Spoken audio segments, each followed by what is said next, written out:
tardes.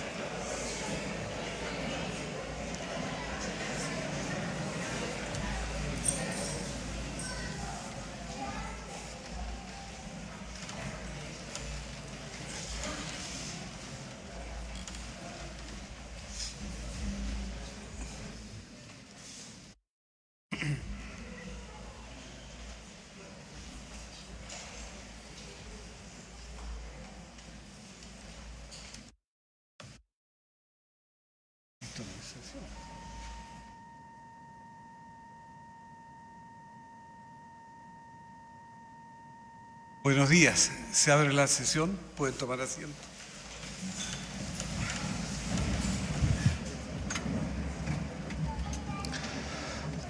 Señor Presidente de la Corte Suprema de Justicia, Haroldo Brito Cruz. Señora Presidenta del Tribunal Constitucional, María Luisa Abraham Barril. Señor Fiscal Nacional del Ministerio Público, Jorge Abbott Charme. Señor Ministro de la Corte Suprema, Hugo Dolmech Urra. Señoras y señores ministros y señora Fiscala de la Corte Suprema de Justicia. Señor Ministro de Justicia y Derechos Humanos, Hernán Larraín Fernández. Señoras y señores expresidentes y exministros de la Corte Suprema. Señora Ruth Ulloa Neira e hijas. Señor Defensor Nacional Andrés Manque Malchavsky. Señora Presidenta del Consejo de Defensa del Estado, María Eugenia Manotapia. Señor Presidente de la Corte de Apelaciones de Santiago, Javier Moyacuadra. Señora Presidenta de la Corte de Apelaciones de San Miguel, Liliana Mera Muñoz. Señor Presidente de la Corte de Apelaciones de Rancagua, Pedro Caro Romero. Señor Director de la Corporación Administrativa de Poder Judicial, Ricardo Guzmán Sanza. Señoras y señores ministros y fiscales de Cortes de Apelaciones, relatores, abogados integrantes y señor secretario de la Corte Suprema. Señores y señores presidentes y representantes de las asociaciones gremiales del Poder Judicial y del Colegio de Abogados, autoridades, familiares e invitados especiales, señoras y señores. Esta audiencia pública tiene por objeto que la Corte Suprema, reunida en pleno, rinda homenaje al ministro y expresidente de este tribunal, señor Hugo Dolmech Urra, con motivo del cese de sus funciones. A continuación, el señor presidente de la Corte Suprema, Haroldo Brito Cruz, hará uso de la palabra.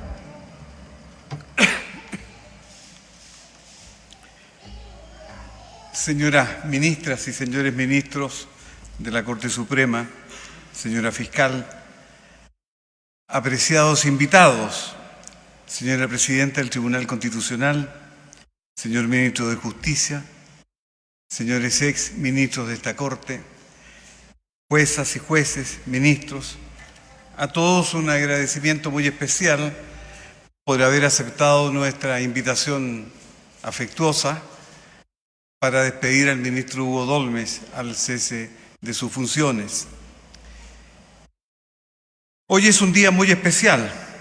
Nos hemos reunido en esta solemne ceremonia con el fin de rendir homenaje no solo a un ex presidente de esta Corte Suprema que culmina su carrera, sino además a un gran colega, a un amigo con quien hemos compartido muchos años la función de ser jueces. No cabe duda que celebramos a una gran persona, inmensamente querido por muchas y muchos dentro y fuera de esta institución. Don Hugo Dolmech Urra se ha erigido no solo como excelente juez, sino también como un gran ser humano, por lo que tiene todo nuestro reconocimiento. Así lo hemos pensado todos quienes hemos venido a este acto. Despedimos a una persona cálida y alegre, dispuesta a escuchar y a recibir, que ejerció la función de juez desde los valores propios de la misma, por lo que se le reconoce ampliamente. Su vida profesional constituye un ejemplo y una enseñanza acerca de la vocación de servicio público y de la rectitud en el cumplimiento de los deberes, los que llevan a las personas a las más altas funciones y los hacen acreedores precisamente al respeto y a la admiración de las personas.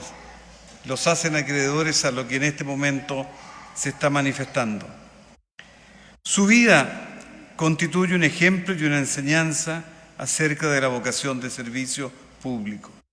Tengo la convicción que para comprender el desarrollo de su vida profesional debe tenerse en cuenta algunos hechos. El primero de ellos, su paso por la Escuela Superior de Hombres número 1 de Parral, en que cursa sus estudios primarios, y su incorporación a la Escuela Normal de Curicó, de la que egresa como profesor normalista en el año 1963. El director de esta escuela normalista, don Ernesto Castro Arellano, nos cuenta el propio Hugo, solía repetir como lema que a su escuela se iba a estudiar, pero que de ella se salía para servir. Y vaya que tenía razón, pues los profesores normalistas marcaron época en la educación nacional, convirtiéndose todos ellos en palanca del desarrollo y la cultura de aquellos tiempos. Eran más cercanos a todos, instalados en claros valores humanistas, en el servicio público, la solidaridad y el saber. La carrera del ministro don Hugo Dólmez, en verdad, su vida, siguió sin duda este lema de servicio. Esto es, de brindarse a los demás. Enseñó en las escuelas básicas de Parral y Concepción y contribuyó a la alfabetización tanto de niños como de adultos. Tan solo este par de hechos prueban suficientemente lo que antes ya afirmé tan categóricamente. Cuesta trabajo imaginar una tarea más noble que la de profesor. El juez que hoy honramos entregó casi una década de su vida a dicha tarea. Igual de difícil nos resulta resumir su trayectoria como juez. En paralelo a su rol de enseñanza, don Hugo Dólmez cursó estudios de Derecho en la Universidad de Concepción y ejerció libremente la profesión de abogado hasta 1980, año en que ingresa al Poder Judicial como secretario del Juzgado de Letras de Río Bueno. Luego de esa primera designación se desempeñó en diferentes cargos. Fue juez de letras en la ciudad de Bulnes y relator en las Cortes de Apelaciones de Chillán y de Santiago, y también lo fue en esta Corte Suprema. A este tribunal el ministro Dólmez llega como ministro el año 2006. Integró la segunda sala y compartió con los demás integrantes intensas y profundas discusiones en materias penales. Asimismo, presidió esta Corte entre 2016 y 2018. Con todo, durante los últimos 30 años, don Hugo, como se le dice cariñosamente, nunca dejó la pedagogía, desempeñándose como profesor en la Academia Superior de Ciencias Policiales de Carabineros de Chile y de la Escuela Técnica de Investigaciones de Chile. Igualmente, ha ejercido la docencia en la Academia Judicial, capacitando a muchas de las nuevas generaciones de magistrados, tanto en los programas de formación como en el de perfeccionamiento. Durante su destacada trayectoria, el ministro Dólmez aportó indudablemente a la justicia de nuestro país en temas de particularidad, sensibilidad. Sus argumentos siempre fueron macizos, también sus reflexiones, expresión de su agudeza y saber. Además de su trabajo jurisdiccional, Hugo Dólmez tuvo una sobresaliente participación en otras áreas de la Administración de Justicia. Entre otras tareas, en los últimos años, formó parte del Consejo Superior de la Corporación Administrativa del Poder Judicial, del Consejo del Departamento de Bienestar del Poder Judicial y del Comité de Personas, asociado al desarrollo, evolución y mejoras de las personas pertenecientes a esta institución, cargo que ha desempeñado con una permanente preocupación por las problemáticas que pudieran afectar a los funcionarios que integran el Poder Judicial. Sobrio y prudente, la modestia y la bondad reflejaron la trayectoria humana de un colega siempre cercano y accesible. Dotado de una perspicaz inteligencia, de un gran espíritu de observación y de síntesis, a la vez asertivo, poseedor de una fuerte cultura jurídica y humanística, no resultó raro que el ministro Dolmes sobresaliera con caracteres inconfundibles en todas las funciones que le cupo desempeñar en esta judicatura. Hoy, este ministro cierra un ciclo más de 4 décadas al interior del Poder Judicial. Es por todo esto que no puedo terminar estas breves palabras sin antes destacar una vez más y agradecer a nuestro querido amigo y colega, el ministro Hugo Dolmes, por sus más de 40 años de entrega abnegada al Poder Judicial. Todos, con ocasión de su retiro, expresamos nuestros mayores deseos de éxito junto a Ruth, su esposa, sus hijas y sus nietos. Finalmente, como expresión final de nuestro cariño y reconocimiento a su extensa y destacada trayectoria, tendré el honor de hacer entrega a Hugo Dolmes, nuestro compañero que deja el tribunal, la medalla de mérito al Poder Judicial en nombre de esta Corte. Muchísimas gracias.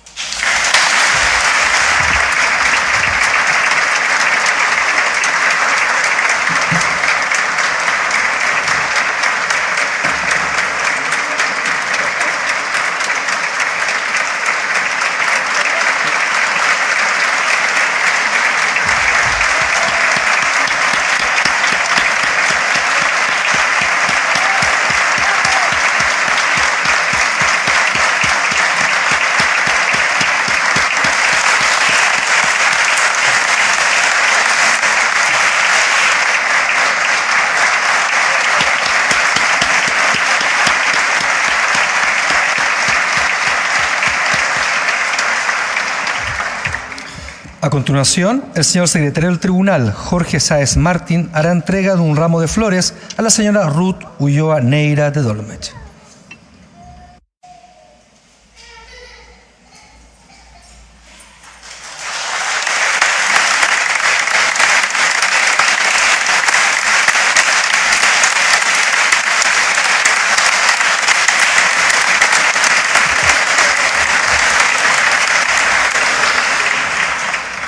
Se invita al ministro señor Hugo Dolmetsch Urra a dirigirse a la audiencia.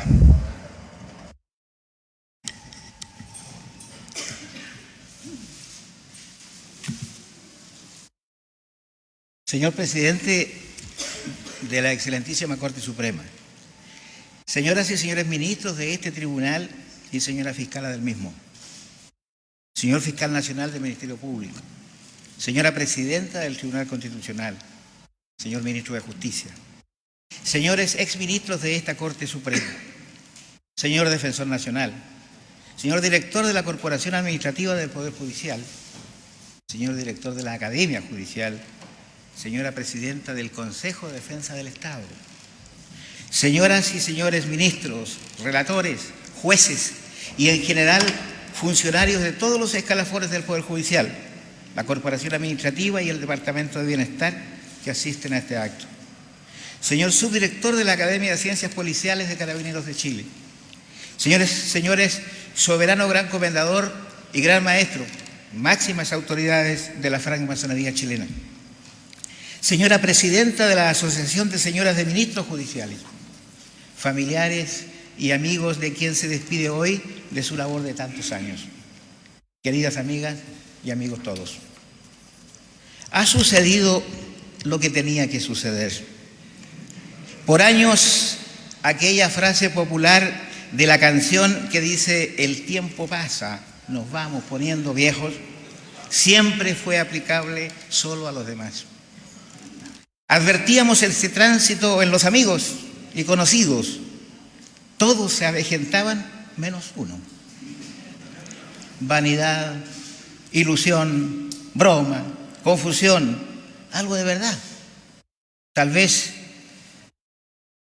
por la influencia del espejo en el afeitarse diario, que por cierto nos hace vernos permanentemente, mientras que a los demás solo de vez en cuando. No lo sé, pero es otra de las tantas mentirillas que nos permiten vivir tranquilos, hacer cosas y finalmente procurarnos un poco de alegría.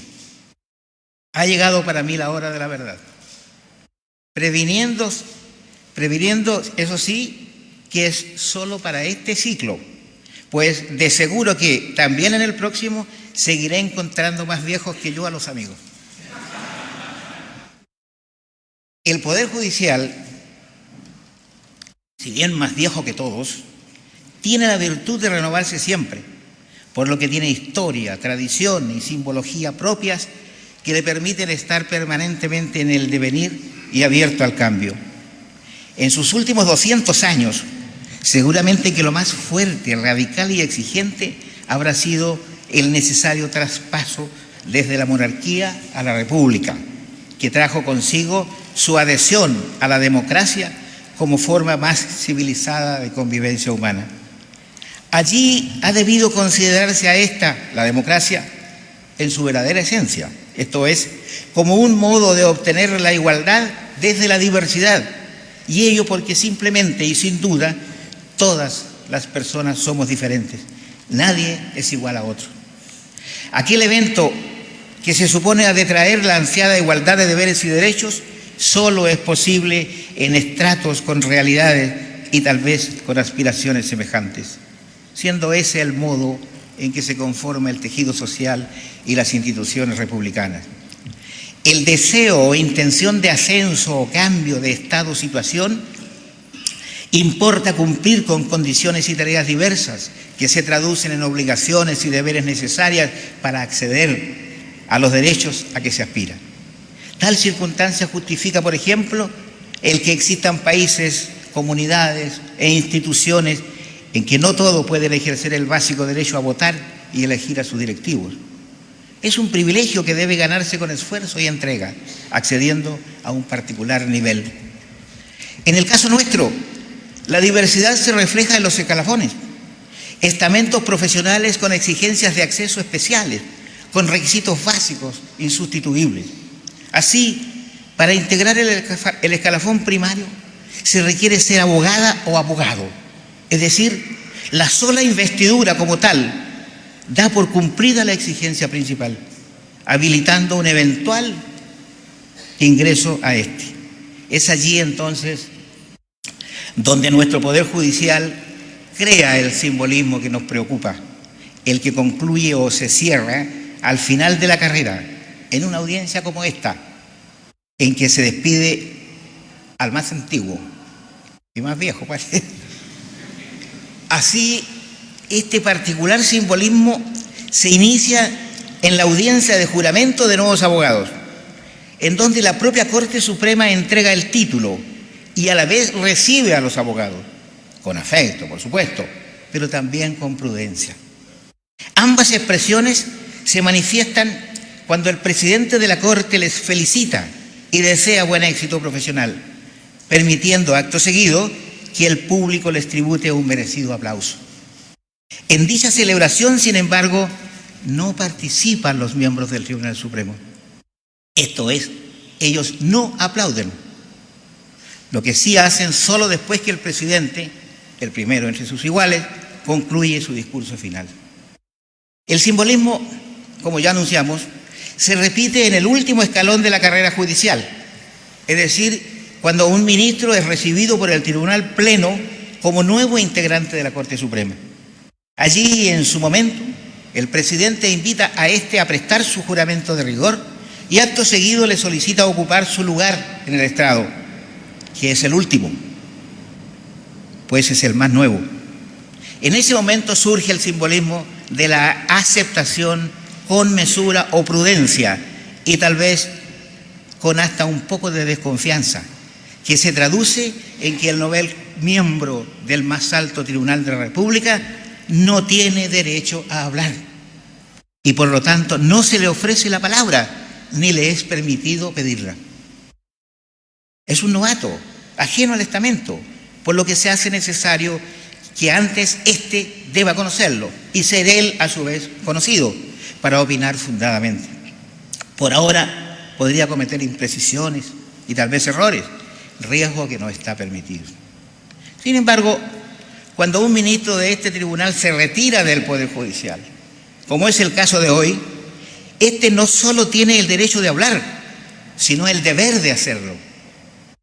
Pues, por ser el más antiguo del estamento superior, representa la experiencia acumulada, fundamento de la sabiduría en los tiempos de nuestros orígenes remotos, el Consejo de Ancianos de las comunidades antiguas.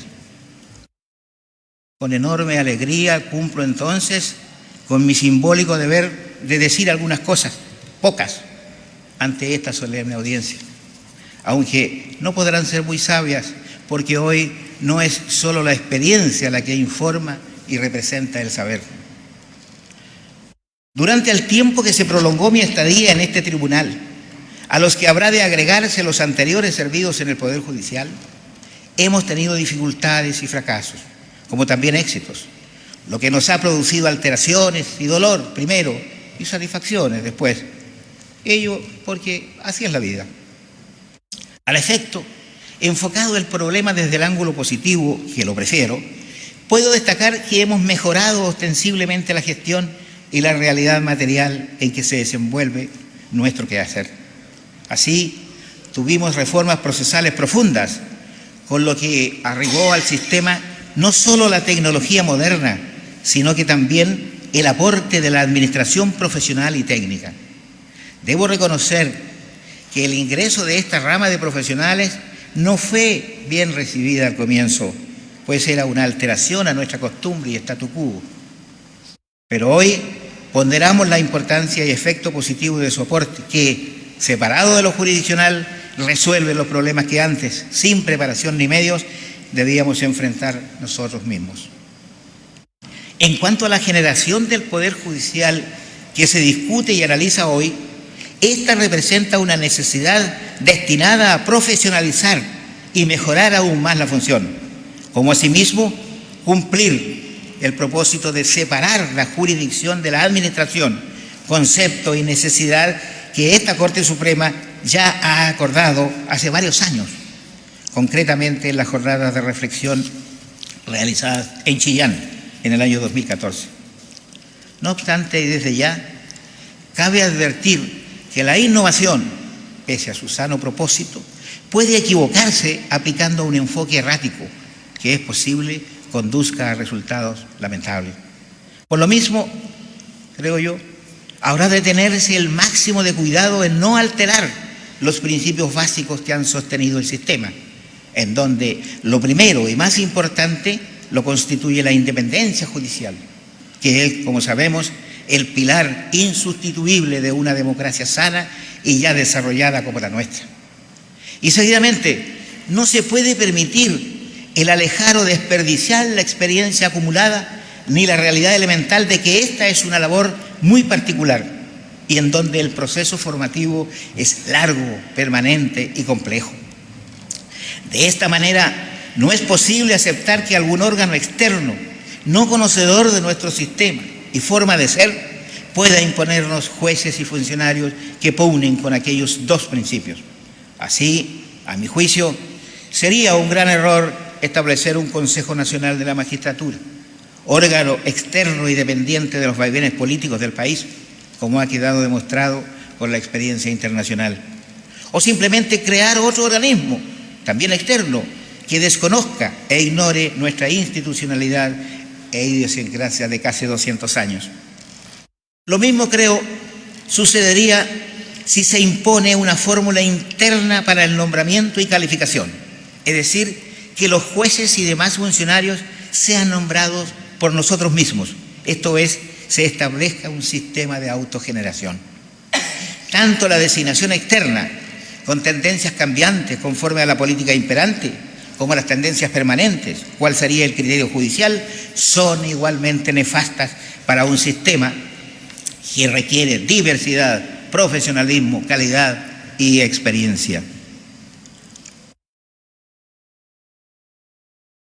Por eso es que a lo mejor, digo yo nomás también, manteniendo la idea central de que en la generación judicial participe la institucionalidad del país, esto es, los tres poderes del Estado, se piense, por ejemplo, en eximir al Poder Judicial de la propuesta y nombramiento de los miembros del escalafón secundario, por cierto que también de su control posterior, pero manteniendo capacidad de propuesta para el escalafón primario y recayendo la facultad de nombramiento en el Ejecutivo, con ratificación del Senado en el caso de los ministros supremos, como es ahora.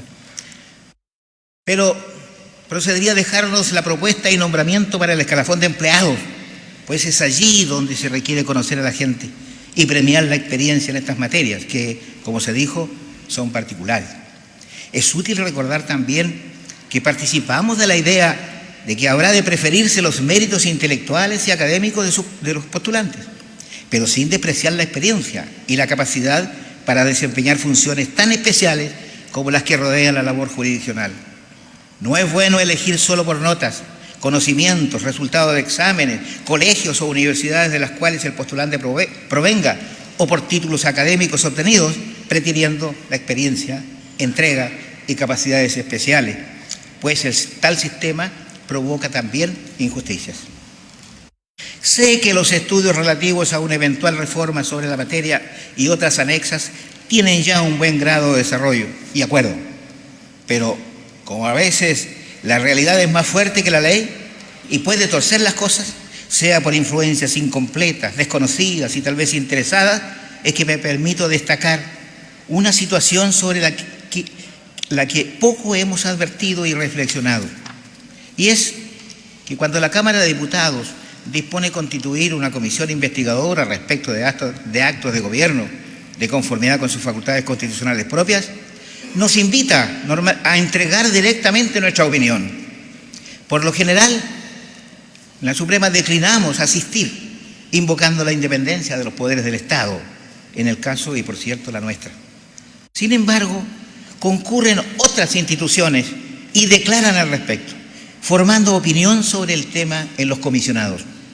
Así, por ejemplo, en las conclusiones y propuestas de una de estas últimas comisiones investigadoras, se deja establecido como tal que los jueces, durante su carrera profesional, al dictar sentencia u otras resoluciones, cuidan estar de acuerdo con la idea de sus superiores, por muy justa que les parezca la suya, y todo porque el órgano que revisa la decisión es el mismo que gobierna su carrera.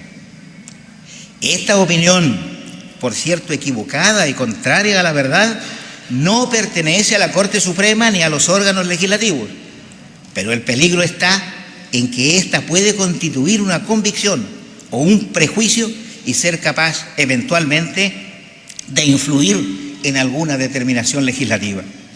Sería bueno entonces que nosotros, la Corte Suprema, revisemos aquella determinación de no aceptar la invitación, tesis que yo compartí casi siempre, ¿eh? Es decir, no ir. Pero creo que es bueno aceptar tratando de evitar algún tipo de alteración. Sé muy bien, y cómo no saberlo, mis queridos amigos judiciales, que nuestra labor es dura y muchas veces ingrata, que está plagada de desafíos y sus resultados jamás conforman a todos. Y es, quierase o no, la justicia quien en definitiva deberá alzar su voz final con la esperanza que será capaz de imponer la verdad y la paz social. Percibo, como toda la población, que los últimos acontecimientos sociales en nuestro país nos plantean un reto descomunal, de carácter histórico, y que exige enfrentarlo de inmediato con convicción, equilibrio y mesura.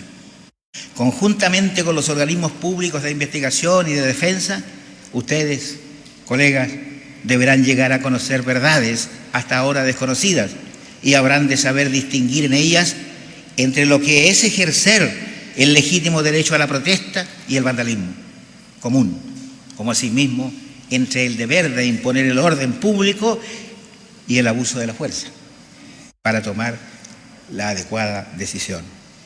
Esta labor exige, en primer lugar, estar lo más libre de prejuicios que sea posible, esto es, sin verdades anticipadas que casi siempre tienen matices ideológicos. Paciencia infinita, dedicación, respeto a la persona humana y sobre todo una equilibrada sabiduría. Todos sabemos la importancia que en el devenir de la vida de todos los chilenos tienen estos hechos, ya que el Estado de Derecho y la democracia aparecen amenazados y es deber de todos defenderlos a ultranza. Fuerza, colegas ministros y colegas jueces, confío y confiamos en ustedes. Ahora, en cuanto a lo personal, y excúseme que haga referencia a ello, pero no puedo evitarlo en esta instancia tan trascendental de balance de mi vida profesional funcionaria. En síntesis, y con la mayor sinceridad y certeza, puedo decirles que me voy satisfecho y contento con lo que he podido hacer.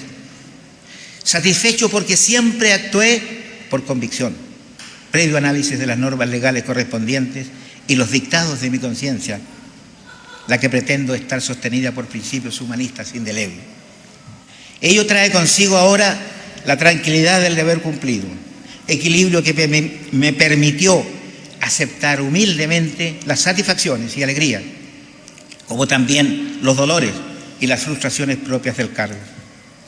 En tales condiciones, la aplicación de la ley y los principios del derecho nos trajo la satisfacción de haber podido colaborar con cierta eficacia en las causas sobre derechos humanos, en que se permitió aclarar gran parte de la verdad sobre lo sucedido en nuestro país durante el periodo de quiebre institucional.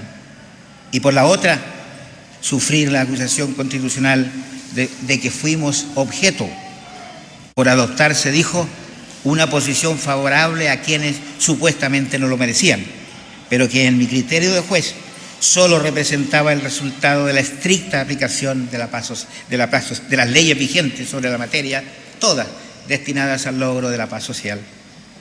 En definitiva, por estas y otras razones se rechazó la acusación señalada, dejando, eso sí, amargura familiar.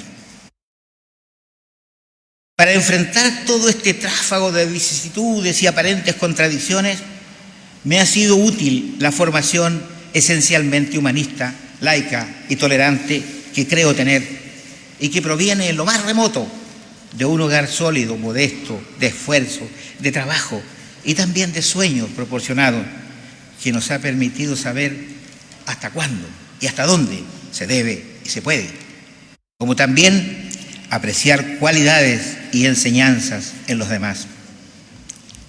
Tal tendencia original fue ratificada en la escuela pública, en donde se practicaba, sin nosotros sabernos, la verdadera democracia, dado que hasta allí llegábamos prácticamente todos los niños del pueblo, pues era casi la única fuente de educación existente.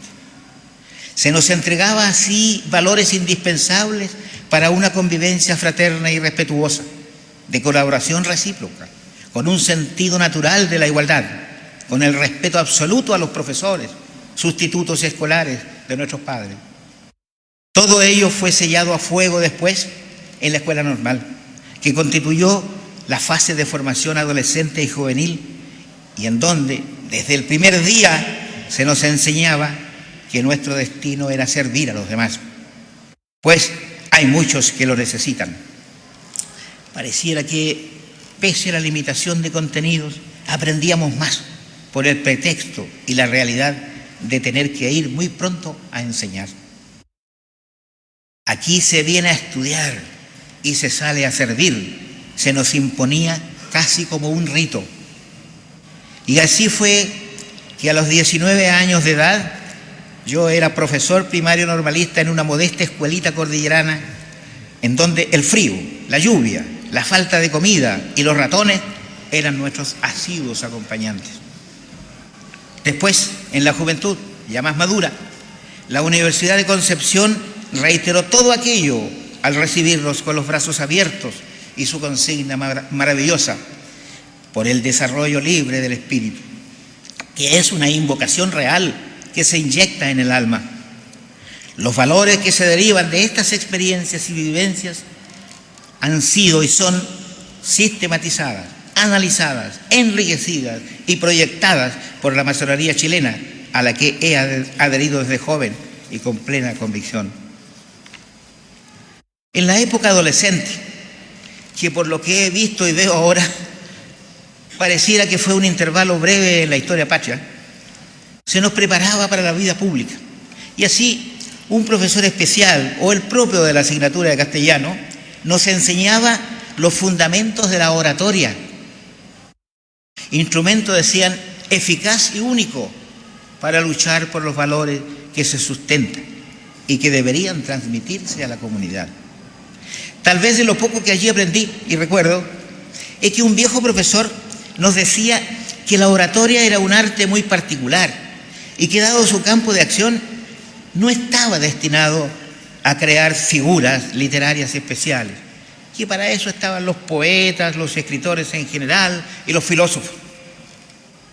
Entonces concluía con la siguiente invitación, comillas: nunca tengas miedo a copiar lo que otros ya dijeron y te gustó. Lo importante es saber copiar y saber introducirlo en su discurso. Todo lo importante ya ha sido escrito y solo falta usarlo. Por lo tanto, concluía: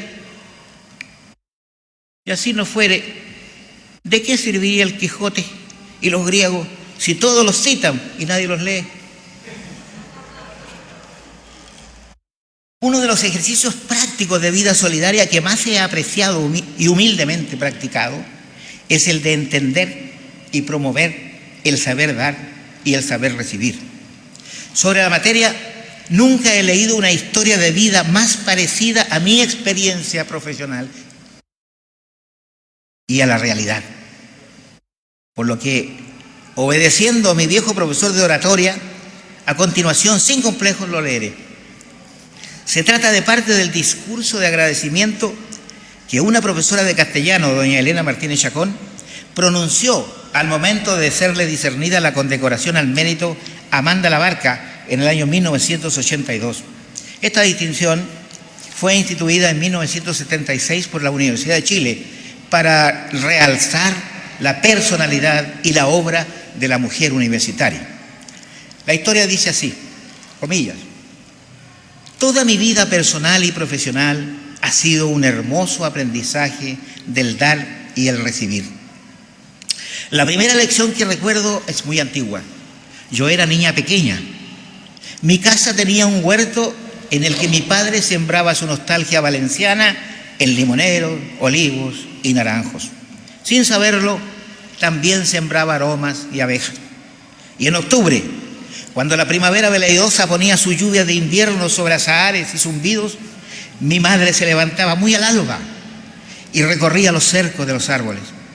Buscaba el nido deshecho y el gorrioncillo nuevo al que el agua había cercenado el impulso del vuelo. Lo recogía y lo acurrucaba en su seno cálido. Cuando el pajarillo rebullía inquieto, ella volvía al árbol y lo volvía al nido. Aún recuerdo el gesto tendido de su mano de mujer trabajadora, ancha y abierta, inventando otra vez el ala y el trino. El gorrión nunca supo quién le entregó de nuevo la vida, y quizás fue ese el que picoteó después la mejor de las naranjas brillantes. Mi madre nunca supo cuáles eran sus gorriones hijos, y no le importaba. Esa fue mi mejor lección de dar. Luego tuve que aprender a recibir. No es fácil tarea. Se puede dar con los ojos cerrados, pero no se debe recibir sin responsabilidad. Y fue Amanda Labarca quien me lo enseñó. Yo fui alumna del Liceo de Niñas número 4, barrio Modesto. Muchas alumnas con limitaciones económicas, profesoras que creían en su quehacer. Teníamos clases todo el día, mañana y tarde, y después horas de ensayo del coro, de grupo de teatro, de lectura en biblioteca, de tejer y coser para otros niños con menos que nosotras. Y ese liceo, en síntesis, no nos informaba, nos educaba. Un día, mis padres recibieron una carta. La firmaba mi directora y Amanda Labarca, porque sí, sin haberlo pedido, me habían otorgado una beca de estudios. Yo tenía 14 años y con todos ellos temblando, fui a la entrevista con doña Amanda. Hace tanto tiempo que no sé recordar sus palabras, pero sí su sentido. Yo recibía una ventaja, una dádiva, que debía devolver con responsable actitud, con más dedicación, con mejor acción. La beca era un compromiso, no un premio.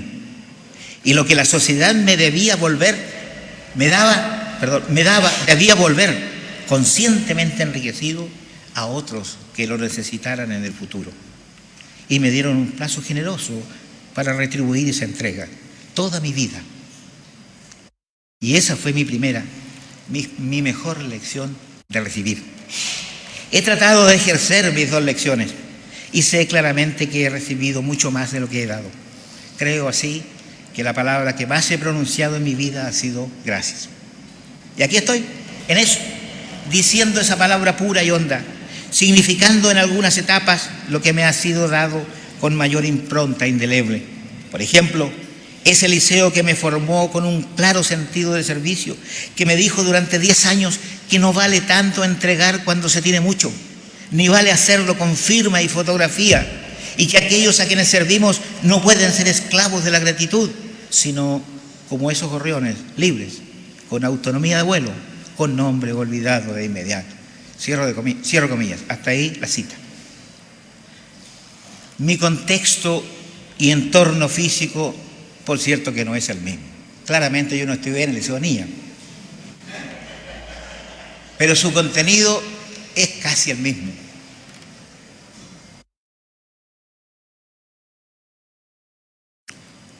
Yo recibí aquella beca de invitación a los 13 años y nunca, desde siempre, y particularmente desde esa época en que tuve que separarme del hogar paterno para ir a una ciudad desconocida, jamás me faltó una mano amiga de auxilio oportuno. También aprendí así a recibir. La conclusión entonces es una sola. Me voy feliz por todo. Y agrego ahora la alegría inmensa de esta hermosa convocatoria, como asimismo las muestras de cariño a diario recibidas. No alojo rencor ni sentimiento alguno con nadie, sino solo afecto y gratitud por todo lo vivido. Por lo mismo, deseo agradecer a quienes durante mi trabajo ayudaron a que éste se desarrollara y concluyera del modo que se conoce. En primer lugar, a mi familia toda, la aquí presente y quienes no han podido estarlo, particularmente a mis hijas y mi amada cónyuge Ruth, a mi querido Parral y su gente, a la escuela pública, a la escuela normal, a la gran Universidad de Concepción, a la Masonería Universal por su apoyo y enseñanza, a las policías de investigaciones y carabineros con quienes tuvimos memorables jornadas de trabajo, a los tribunales en que he servido, en Parral, Bulnes, Chillán, Santiago, a ustedes, señores ministros de la Corte Suprema, que me distinguieron y enseñaron, a todos los ministros de las Cortes de Apelaciones del país, a sus esforzados relatores, a nuestros sacrificados jueces, a los oficiales administrativos y de sala en general, a los digitadores de sala, a la Corporación Administrativa del Poder Judicial en todas sus instancias, a la Dirección de Estudios, a la Dirección de Comunicaciones, a la Dirección de Asuntos Internacionales, a la Secretaría Técnica de Igualdad de Género,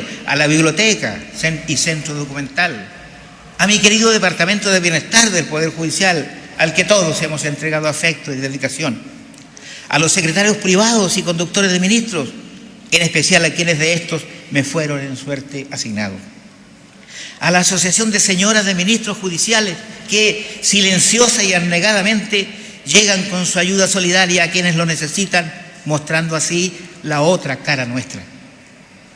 A todas las asociaciones gremiales, de magistrados, de profesionales, de empleados, de consejeros técnicos con quienes trabajamos armoniosa y colaborativamente.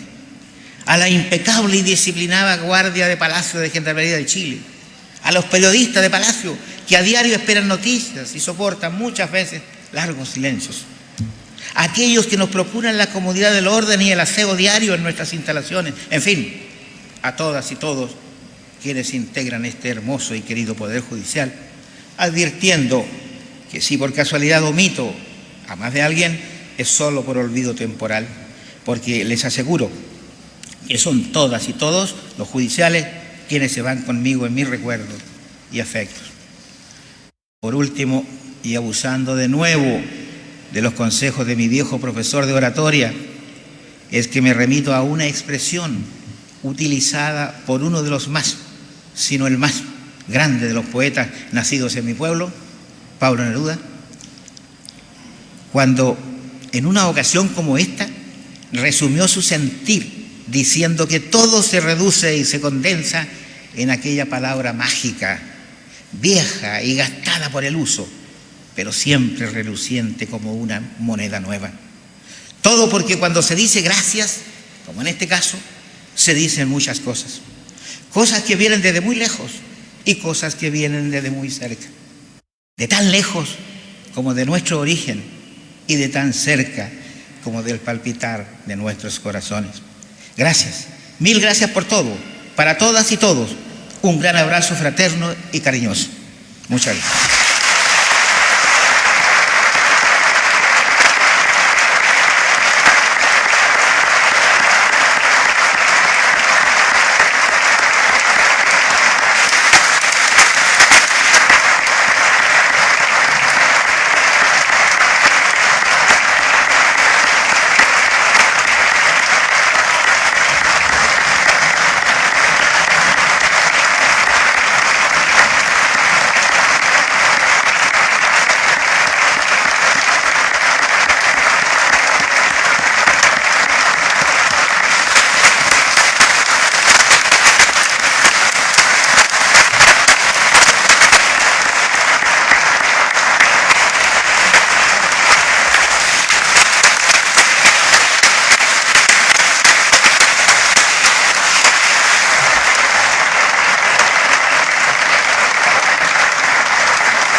Bueno, muchísimas gracias nuevamente. Vamos a compartir un rato más. Gracias.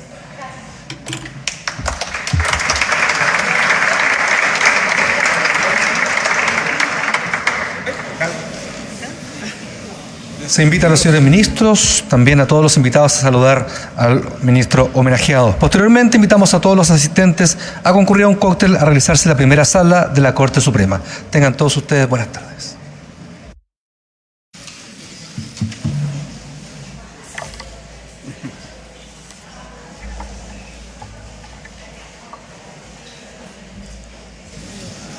Qué bueno que vino esta gente.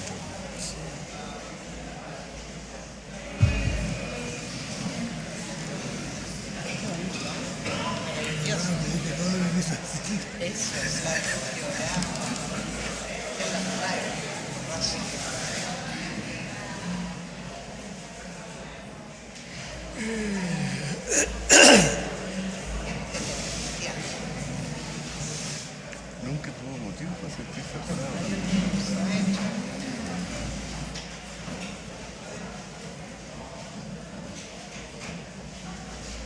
Bajemos para irnos para allá para el otro lado. Sí.